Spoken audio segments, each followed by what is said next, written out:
저희는 격차 해소 특별위원회 신설을 준비하고 있습니다. 우리 당은 지금까지 자유민주주의 정당으로서 파이 키우기를 많이 강조해왔죠. 파이 키우기와 함께 격차 해소 정책에 중점을 두겠다는 말씀을 드립니다. 격차 해소 특별위원회를 설치해서 운영하는 것을 준비 중이고요. 오늘은 그 취지에 대해서만 간단히 말씀드립니다. 우리는 자유민주주의 정당입니다. 경쟁을 장려하고 그 경쟁 속에서 공동체 전체의 파이를 키워야 하죠. 우리 정부는 그걸 위한 정책을 펴왔고 앞으로도 더욱 정교하게 그런 정책을 추진해야 합니다. 파이가 커져야 많은 것을 나눌 수 있기 때문입니다. 반도체, AI 등 미래에 대한 집중 투자가 그 일환일 겁니다. 한국 사회는 60년대 이후에 매우 빠른 경제 성장을 이뤄왔고 국민의 삶의 수준 역시 크게 발전해 왔습니다. 그런 발전의 결과로서 저희가 여러 가지 위험에 처하고 있는데요. 대표적인 것이 저출산 고령화 현상과 양극화를 넘어선 격차의 위기라고 생각합니다. 대한민국의 우상향은 개개 국민의 삶의 우상향과 동반될 경우 정말 의미를 가질 수 있습니다. 파이를 키우는 지속 가능한 성장뿐 아니라 어려운 현실 속에 있는 사람들에 대한 지원, 구조적인 이유로 생긴 다양한 격차를 줄이는 노력 역시 똑같은 비중으로 중시해야 합니다. 저희는 그러겠습니다.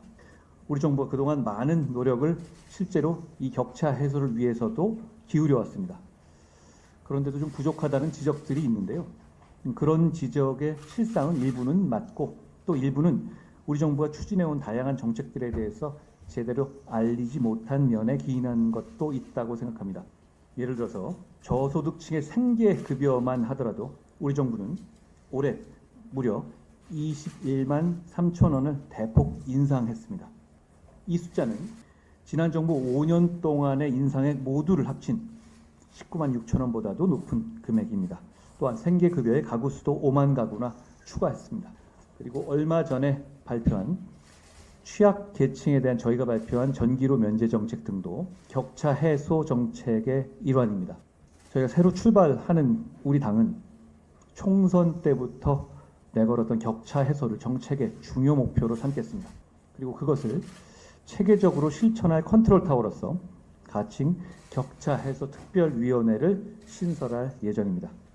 우리가 직면해 있는 격차는 교육, 문화, 지역, 소득, 자산, 건강 등 일견 각각의 격차들이 독립된 것처럼 보이지만 실제로는 서로 영향을 주고받는 다중격차 구조입니다.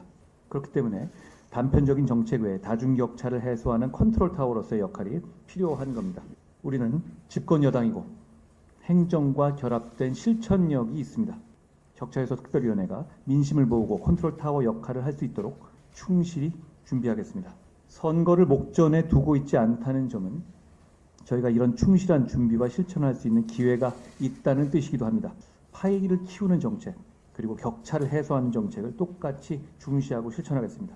격차를 해소하는 정책은 일률적인 현금 살포와 다른 것이라는 말씀도 드립니다. 지속 가능하고 균형 있는 정책으로 국민의 삶이 더 나아지도록 노력하겠다는 말씀을 드립니다. 난임 지원 강화에 대해서 한 말씀 드립니다. 요약하면 난임 시술을 중단하는 경우에도 지자체의 시술비 지원을 확대할 수 있도록 저희가 필요한 정책을 하겠다는 말씀인데요. 우리 정부는 저출산을 국가적 어젠다로 삼아서 위기를 극복하기 위한 정책으로서 난임 지원을 확대하고 있습니다. 그 일환으로 기존의 난임 시술비를 제한적으로만 지원하던 것을 정부와 지자체 간 협의를 통해서 17개 시도 전체가 소득 기준을 폐지했고 지원 횟수도 25회까지 늘렸습니다. 그런데 난포에 난자가 없는 공난포가 발생하거나 미성숙 난자를 채취하는 경우에는 일부 지원을 받지 못하는 경우가 있다고들 합니다. 현재 최대 50%까지는 무제한으로 건강보험급여에서 지원하고 있지만 나머지 50% 비용은 지자체마다 기준이 달라서 그 비용을 모두 개인이 부담해야 하는 경우도 있습니다. 난자를 채취하고 몸에 부담이 가는 시술도 힘에 겹고 공포스러운데 값비싼 시술비까지 실패해서 나오는 그런 실망감에 더해서 값비싼 시술비까지 감내해야 하는 상황인 겁니다. 이런 문제 때문에 새 가족을 맞이하는 행복감을 온전히 느끼게 하지 못하고 여러 가지 실망감만 커지게 된다라는 말씀이 있습니다. 위기를 돌파하려는 시도조차 하지 못하게 하는 상황을 개선하겠습니다. 더 많은 지원이 필요하다고 생각합니다. 특히 비자발적인 난임 시술 중단 사유가 발생한 경우에는 관련 비용을 정부에서 비용을 지원할 수 있게 해야 합니다.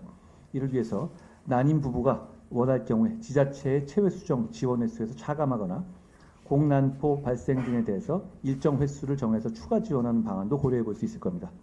그리고 결과적으로는 향후 건강보험처럼 횟수 제한 없는 지원까지 필요하다고 생각합니다. 국민의힘은 이를 위해서 우선적으로 당 소속의 지자체장들과 협의하겠습니다. 당정 간 건강보험 급여 지원을 확대할 수 있는 방안도 함께 논의하겠습니다.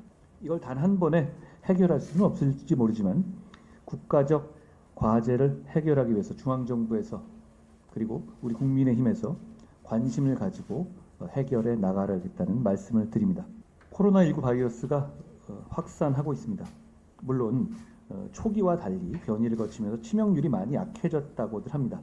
그렇지만 환자 전염력은 높아졌기 때문에 일상생활에서 국민들께서 불안을 느끼지 않도록 저희가 질병관리청에서 지난주에 26만 명의 치료제를 추가 확보했다라는 발표를 했습니다. 저희가 정부와 함께 잘 대처하도록 최선을 다하겠습니다. 제 말씀은 오늘 여기까지 하겠습니다.